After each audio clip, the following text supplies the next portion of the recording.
Reflux tech വേൾഡിലേക്ക് എല്ലാ പ്രിയ കൂട്ടുകാർക്കും സ്വാഗതം. ഇതിന് മുൻപും ചെയ്തിട്ടുള്ള ഒരു ആംപ്ലിഫയർ ഒക്കെ തന്നെയാണ്.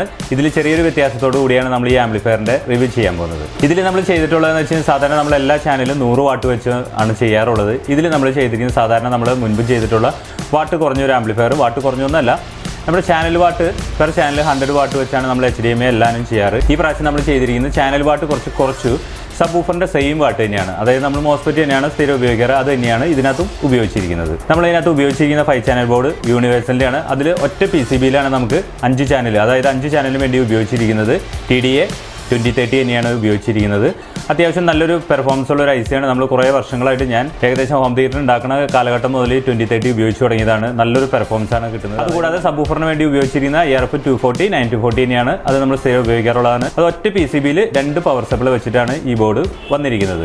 പിന്നെ ഇതിനകത്ത് ഉപയോഗിച്ചിരിക്കുന്ന പവർ സപ്ലൈ നമ്മൾ തന്നെ ചെയ്തിരിക്കുന്ന ഒരു പവർ സപ്ലൈ ബോർഡാണ് ഇതിനകത്ത് ചെയ്തിരിക്കുന്നത്. പിന്നെ ട്രാൻസ്ഫോമർ നമ്മൾ തന്നെ പറഞ്ഞ് ചെയ്യിപ്പിക്കേണ്ടതാണ്. പിന്നെ മുൻപ് നമ്മൾ ഉപയോഗിച്ച HDMI കാർഡ് തന്നെയാണ് ഇതിനകത്ത് ഉപയോഗിച്ചിരിക്കുന്നത്. Gtechന്റെ HDMI കാർഡ് വിത്ത് ARC ഉള്ള 4K സപ്പോർട്ടഡ് ആയിട്ടുള്ള ഒരു കാർഡാണ് നമ്മൾ ഇതിനകത്ത് ഉപയോഗിച്ചിരിക്കുന്നത്. DTSന് വേണ്ടിയിട്ട് നമ്മൾ ഇതിനകത്തൊരു സൺപ്ലസ് എന്ന് പറഞ്ഞ് അവർ ഇറക്കുന്ന ഒരു DTS IC ഉണ്ട്. അത് ഉപയോഗിച്ചിട്ടാണ് നമ്മൾ ഇതിനകത്ത് DTS സറൗണ്ട് സിസ്റ്റം ചെയ്തിരിക്കുന്നത്. അതിൽ അത്യാവശ്യം നമുക്ക് ഏകദേശം നല്ല രീതിയിലുള്ള ഒരു സറൗണ്ട് DTS നമുക്ക് ലഭിക്കുന്നതാണ്. അടുത്തായി ഉപയോഗിച്ചിരിക്കുന്നത് നമ്മൾ ഇതിനകത്തൊരു Gtechന്റെ PCM കിറ്റ് ആണ്. അതിനകത്ത് വന്നിരിക്കുന്നത് 2 കോയാക്സിൽ ഇൻപുട്ട് വന്നിട്ടുണ്ട്, 2 അനലോഗ് ഇൻപുട്ട് വന്നിട്ടുണ്ട്, ഒപ്റ്റിക്കൽ, പിന്നെ DVD ഇൻപുട്ട്. ഇത്രയൊക്കെയാണ് ആ കാർഡിൽ വരുന്നത്. നമ്മൾ HDMI ഉപയോഗിക്കുമ്പോൾ കൂടുതലും Gtechന്റെ കാർഡാണ് ഉപയോഗിക്കാറുള്ളത്.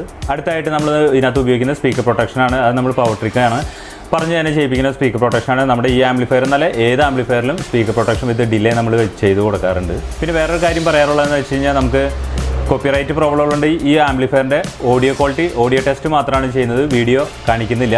നമ്മൾ വീഡിയോ ചില സ്റ്റാറ്റസ്, അതായത് യൂട്യൂബിൻ്റെ സ്റ്റോറീസിൽ ഞാൻ ഇടാറുണ്ട്. നിങ്ങൾ പോയിട്ടൊന്ന് ചെക്ക് ചെയ്ത് കഴിഞ്ഞാൽ അതിനകത്ത് ചില സമയത്തൊക്കെ വീഡിയോ സപ്പോർട്ട് ചെയ്തിട്ടുള്ള ഓരോ വീഡിയോസ് ഞാൻ ഇടാറുണ്ട്. പിന്നെ ഫിലിം സോങ്സ് ഉള്ള ഓരോ ഓഡിയോ ക്വാളിറ്റി ഉള്ളതും ഒക്കെ ഇട്ട് ചെക്ക് ചെയ്യാറുണ്ട്. അതിൽ നിങ്ങൾക്ക് പോയി കേൾക്കുമ്പോൾ അറിയാം നമ്മൾ അതിനകത്ത് ഉപയോഗിച്ചാൽ മിക്കവാറും ഫിലിം സോങ്സ് ആയിരിക്കും. അതിൽ ചിലപ്പോൾ വീഡിയോ സോങ്സ് ഉപയോഗിക്കാറുണ്ട്. അതിൽ ചെക്ക് ചെയ്യാം. നമ്മൾ ഈ ചാനൽ വഴി ഇത് ഉപയോഗിക്കുമ്പോൾ അത് കോപ്പിറൈറ്റ് പ്രോബ്ലം ഉള്ളതുകൊണ്ടാണ് അങ്ങനെ ഉപയോഗിക്കാത്തത്. യൂട്യൂബ് തരുന്ന ഓഡിയോസ് മാത്രം ഇടുന്നത്. ഇനി നമുക്ക് ഇതിൻ്റെ ഓഡിയോ ക്വാളിറ്റി ഒന്ന് ചെക്ക് ചെയ്ത് നോക്കാം. അതുപോലെ തന്നെ ഇതിൻ്റെ ഇൻറ്റീരിയൽ ചെക്ക് ചെയ്ത് നോക്കാം. പിന്നെ ഇതിനകത്ത് പുറകുവശം, അതിൻ്റെ മുൻവശം, ഇതൊക്കെ എന്തൊക്കെയാണെന്ന് നമുക്ക് ഇതിനെ ഡീറ്റെയിൽ ആയിട്ടൊന്ന് ചെക്ക് ചെയ്ത് നോക്കാം. ഇതാണ് നമ്മുടെ ആംപ്ലിഫയറിൻ്റെ മുൻവശം വരുന്നത്. നമ്മളിത് അക്രിലിക്കിൽ തന്നെയാണ് ചെയ്തിരിക്കുന്നത്. ഞാനെന്നല്ല, നമ്മുടെ എല്ലാ ആംപ്ലിഫയർ ചെയ്യുന്നവരും നമുക്ക് ഇത്തിരി നല്ല രീതിയിൽ ചെയ്യണമെന്നുണ്ടെങ്കിൽ അക്രിലിക്കിൽ തന്നെയാണ് ചെയ്യാറ്. പിന്നെ ഓരോരുത്തരുടെയും ഡിസൈനുകളാണ് വ്യത്യാസമുള്ളത്. ഇപ്പോൾ നമ്മൾ ചെയ്തിരിക്കുന്നത് എങ്ങനെയാണെന്ന് വെച്ച് കഴിഞ്ഞാൽ ഇതിനകത്ത് മാറ്റ് ഫിനിഷാണ് ഈ ഭാഗത്ത് കൊടുത്തിരിക്കുന്നത്. ഇത് ഗ്ലോസി ടൈപ്പും ഗ്ലാസ്സിലാണ് കൊടുത്തിരിക്കുന്നത്. ഇത്രയാണ് നമ്മുടെ ഫ്രണ്ട് പാനൽ വരുന്നത്. പിന്നെ വരുന്നതാണ് നമ്മുടെ മാസ്റ്റോളിയാണ്, അതായത് എൻകോഡറാണ് ഇവിടെ വന്നിരിക്കുന്നത്. ഇതിനകത്ത് മാസ്റ്റോളിയും മാത്രമല്ല, ഇതിനകത്ത് ഫ്രണ്ട് ചാനലിൻ്റെ ഓളിയുണ്ട്, ലെഫ്റ്റ് റൈറ്റ്, സറൗണ്ടിൻ്റെ ലെഫ്റ്റ് റൈറ്റ് ഓളിയുണ്ട്, സെൻറ്റർ ചാനലുണ്ട്, സബ് വൂഫർ ഉണ്ട്. ഇത്ര നമുക്കിത് പ്രസ് ചെയ്ത് കഴിഞ്ഞാൽ, ഇതേപോലെ പ്രസ് ചെയ്ത് കഴിഞ്ഞാൽ നമുക്ക് ഡിസ്പ്ലേയിൽ കിട്ടുന്നതാണ്. അതിന് താഴെയായിട്ടാണ് നമ്മൾ USB സ്ലോട്ട് കൊടുത്തിരിക്കുന്നത്. പിന്നെ വന്നിരിക്കുന്നത് ARCയും HDMI ഇൻപുട്ട് സെലക്ട് ചെയ്യാൻ വേണ്ടിയിട്ടാണ്. ഇതിൽ പ്രസ് ചെയ്യുമ്പോൾ നിങ്ങൾക്ക് ഇവിടെ കാണാൻ സാധിക്കും HDMI ഇവിടെ ഓരോ LED ലൈറ്റുകൾ മാറി കത്തുന്നത് കാണാം. HDMI 1 2 3 4 എന്ന് കാണാം. പിന്നെ വന്നിരിക്കുന്ന ARC ആണ്. ARC ഓൺ ആക്കിയതിന് ശേഷമാണ് നമുക്ക് സ്മാർട്ട് TV എന്നുള്ള ഓഡിയോ റിട്ടേൺ ആകുന്നത്. അതിന് വേണ്ടിയിട്ടാണ് ARC ഓൺ ഓഫ് കൂടെ ഒരു ബട്ടൺ കൊടുത്തിരിക്കുന്നത്.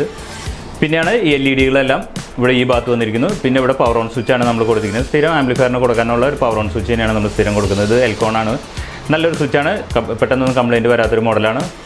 പിന്നെ കൊടുത്തിരിക്കുന്നത് സബ് വൂഫറിൻ്റെ ഓളിയാണ്. നമുക്ക് പെട്ടെന്ന് സബ് വൂഫറിൻ്റെ ഒക്കെ ഓളിയം മൈനസ് ചെയ്യണമെന്നുണ്ടെങ്കിൽ ഇതുവഴി പ്ലസ് ചെയ്യാനും മൈനസ് ചെയ്യാനായിട്ട് നമുക്ക് സാധിക്കും. ഇത്രയൊക്കെയാണ് ഇതിൻ്റെ മുൻവശം വരുന്നത്. പിന്നെ ഈ ഡിസ്പ്ലേ ആണ്. ഇത് നമ്മൾ Gtechൻ്റെ ആണ്. ഇതിനകത്ത് തന്നെ ചെറിയൊരു VU മീറ്റർ ഉണ്ട്. നമുക്ക് ലൈറ്റായിട്ടൊരു VU മീറ്ററിൻ്റെ ഒരു എഫക്റ്റും ഇതിൽ നിന്ന് ലഭിക്കുന്നതാണ്. ഇതാണ് ഇതിൻ്റെ റിമോട്ട് വരുന്നത്.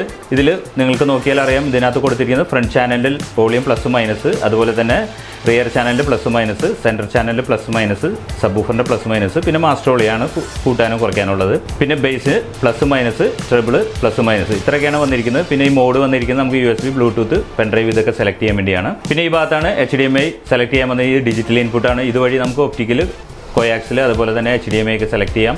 പിന്നെ വന്നിരിക്കുന്നത് VU മീറ്ററിൻ്റെ ഒരു ബട്ടനാണ്. DVD analogue input, TV analogue input, USB. അതിൻ്റെ മുകളിലാണ് 5.1. ഈ 5.1 പ്രസ് ചെയ്യുമ്പോഴാണ് നമുക്ക് ഡീകോഡിങ് HDMI വഴി നമ്മൾ വെച്ചിരിക്കുന്ന ഡീകോഡർ DTS ആയിട്ട് വർക്ക് ചെയ്യുന്നത്. ഇത്രയൊക്കെയാണ് റിമോട്ടിൽ വരുന്നത്. ഇതാണ് നമ്മുടെ ആംപ്ലിഫയറിൻ്റെ പുറകുവശം വരുന്നത്. ഇപ്പോൾ നിങ്ങൾക്ക് കാണുമ്പോൾ ഇതിൻ്റെ പുറകിലെല്ലാം സോക്കറ്റുകൾ. എല്ലാ വീഡിയോയിലും പ്രത്യേകത പറയണത് എന്തിനാണെന്ന് വെച്ച് കഴിഞ്ഞാൽ നമുക്ക് ഓരോ വീഡിയോ ചെയ്യുമ്പോഴും അതിൻ്റെ കണക്ഷൻ പിന്നീട് മറന്നു പോയാലും നിങ്ങൾക്ക് ഈ വീഡിയോ കണ്ടു കഴിഞ്ഞാൽ മനസ്സിലാക്കാം. അതിന് വേണ്ടിയിട്ടാണ് ഇതിൻ്റെ ഡീറ്റെയിലുകൾ പുറകിലത്തേക്കും ഫ്രണ്ടിലായിട്ടുള്ള ഡീറ്റെയിലുകൾ പറയുന്നത്. ഇപ്പോൾ ഇതിൻ്റെ ഫ്രണ്ടിലായാലും വന്നിരിക്കുന്നത് നമുക്കിത് HDMI ഔട്ടാണ്. ഈ ഔട്ടിൽ തന്നെയാണ് ARCയും ഉൾപ്പെടുത്തിയിരിക്കുന്നത്. നമ്മൾ ഫ്രണ്ടിൽ ബട്ടൺ ARC ഓൺ ചെയ്ത് സ്മാർട്ട് ടി വിയിലെ ARC ഓൺ ചെയ്യുകയാണെന്നുണ്ടെങ്കിൽ ഓഡിയോ റിട്ടേൺ നമുക്ക് ഇതുവഴി കേൾക്കാവുന്നതാണ്.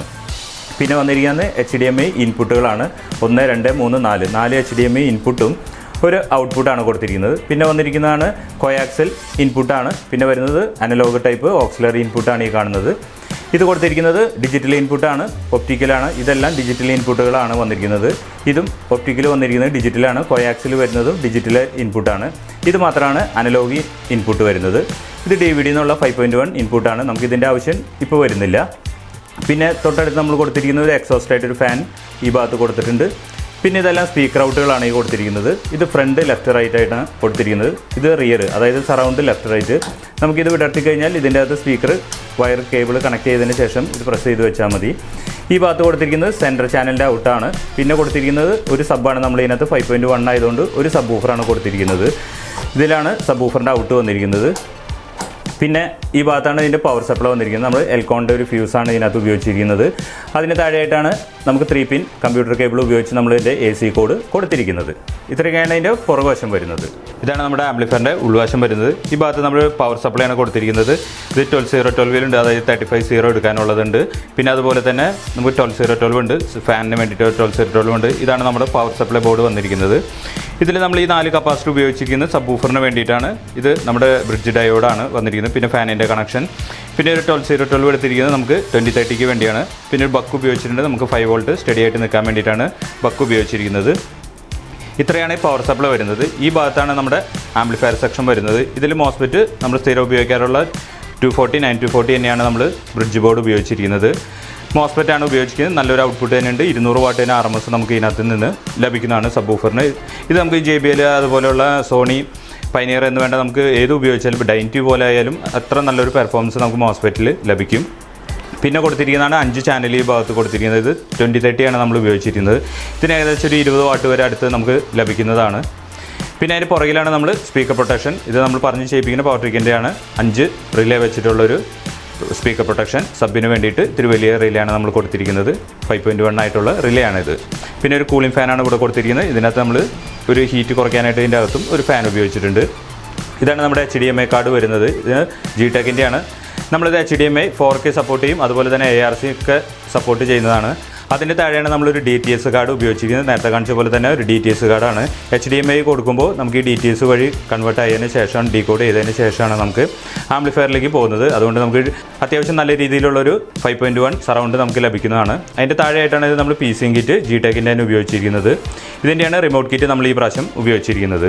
പിന്നെ ഇതൊക്കെ സ്പീക്കർ ഔട്ടുകളാണ്. നമ്മൾ പുറകിൽ കമ്പ്യൂട്ടർ സോക്കറ്റാണ് കൊടുത്തിരിക്കുന്നത് 3 പിന്ന്. പിന്നെ ഒരു ഫ്യൂസ് കൊടുത്തിട്ടുണ്ട്. എൽക്കോണിൻ്റെ ഒരു ഫ്യൂസാണ് കൊടുത്തിരിക്കുന്നത്. ഫ്രണ്ട് പാനലിൽ നമ്മൾ ഡിസ്പ്ലേയും കാര്യങ്ങളൊക്കെയാണ് ഫ്രണ്ട് പാനലിൽ ചെയ്തിരിക്കുന്നത്. ഇതിനകത്ത് നമ്മൾ എല്ലാ സ്പീക്കർ കണക്ഷനും കൊടുത്തിട്ടുണ്ട്. സെൻട്രൽ സ്പീക്കറായിട്ട് നമ്മൾ കടയിൽ ഉപയോഗിക്കുന്ന സ്പീക്കറാണ് കൊടുത്തിരിക്കുന്നത്. ഫ്രണ്ട് ലെഫ്റ്റ് റൈറ്റിൻ്റെ ഒരു സ്പീക്കറാണത്.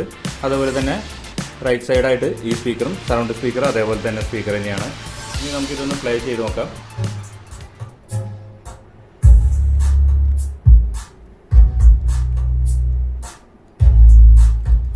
റിമോട്ടിൽ front left right, surround left right, centre, sub, master volume, പിന്നെ ഡിജിറ്റൽ ഇൻപുട്ടുകൾ ഇത്രയൊക്കെയാണ് വരുന്നത്.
പിന്നെ ഇതിൻ്റെ ഓഡിയോ ക്വാളിറ്റിയും അതുപോലെ തന്നെ ഇതിൻ്റെ ഉൾവശം നിങ്ങൾ കണ്ടിരിക്കും. ഇത്രയൊക്കെയാണ് ഇതിൻ്റെ കാര്യങ്ങളുള്ളത്. പിന്നെ ഇതിൻ്റെ വില വിവരങ്ങൾ അറിയണമെന്നുണ്ടെങ്കിൽ വീഡിയോയിൽ പറഞ്ഞാൽ മിക്കവാറും ഒരു 90% ആൾക്കാർ കേൾക്കാറില്ല. അവസാനം വരെ ചിലപ്പോൾ ഇന്നും കേൾക്കാൻ നിൽക്കാറില്ല. അതിന് മുമ്പ് ചിലപ്പോൾ സ്കിപ്പ് ചെയ്ത് പോകും. അതുകൊണ്ടാണ് ഈ താഴെ ഞാനിതിൻ്റെ നിങ്ങൾ മൊബൈലിലാണ് കാണുന്നുണ്ടെങ്കിൽ താഴെ ഷോമോർ കൊടുത്തു കഴിഞ്ഞാൽ അതിനകത്ത് താഴെ ഡീറ്റെയിൽ ആംപ്ലിഫയർ എന്തൊക്കെ ഉപയോഗിച്ചാൽ എത്ര വാട്ടാണ് എത്ര വിലയാണെന്നുള്ള എല്ലാ ഡീറ്റെയിലും താഴെ എഴുതാറുണ്ട്. അത് നിങ്ങൾ പോയിട്ടൊന്ന് ചെക്ക് ചെയ്ത് നോക്കുക. കാരണം ചിലപ്പോൾ ഫോണിൽ കൂടെ പെട്ടെന്ന് വിളിച്ച് ചോദിക്കുക, നമുക്ക് ഇതിന് വില പറയാൻ സാധിക്കില്ല.